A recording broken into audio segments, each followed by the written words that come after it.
An insight now when you think about it inside the world of Harry and Meghan and that very little seen daughter of theirs, Princess Lily or Princess Lilibet, depending on which you want to believe, or whatever moniker they've decided to give her.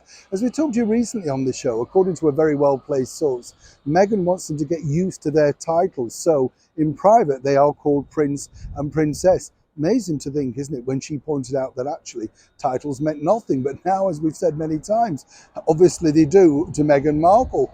I find it strange with both Harry and Meghan, you know. You keep having these mantras coming out saying, oh, just call me Harry, but then he demands to be introduced as, of course, His Royal Highness in court, or indeed the Duke of Sussex on the world stage. Make up your mind which you want to be, whichever.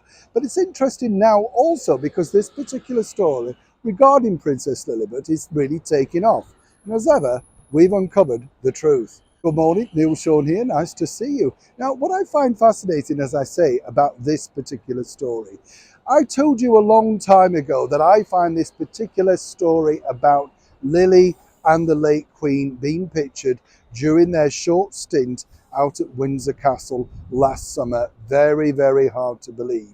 Apparently there were pictures taken. Now, we know that the royals have private pictures taken, but according to that well-placed source, Mission Harriman, the personal photographer of Harry and Meghan, was there on site, and allegedly the Queen refused to have a picture taken. Rightly so. Nobody wants to be hijacked if you don't think you look your best, let's be honest.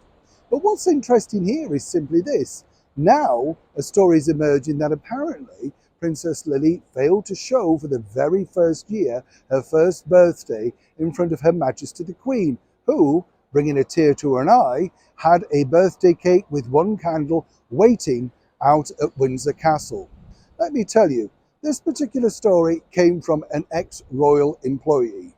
And let me also point out, that simply did not happen. The true story about that is simply this. Meghan and Harry had decided, because they didn't feel they were getting enough attention, or indeed Her Majesty the Queen, who was going through very difficult health issues at that time, and was impossible to be trotting up and down to Frogmore Cottage, which is a bit of a step, let me tell you, on the Windsor estate. Well, there were no pictures, as I also pointed out, and I would say I will stand corrected and fully apologise if Harry and Meghan wish to share said pictures.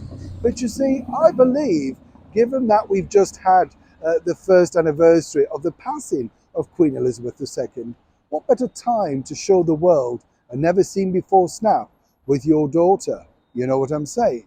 So this story going around about how Princess Lily didn't turn up for her birthday party given in her honour by the Queen, by an ex-former royal employee who hasn't been in employment for over 20 years.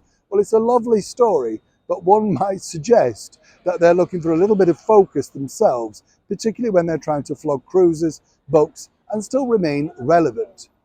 I spoke to a very close source at that period during that time who knew Her Majesty well.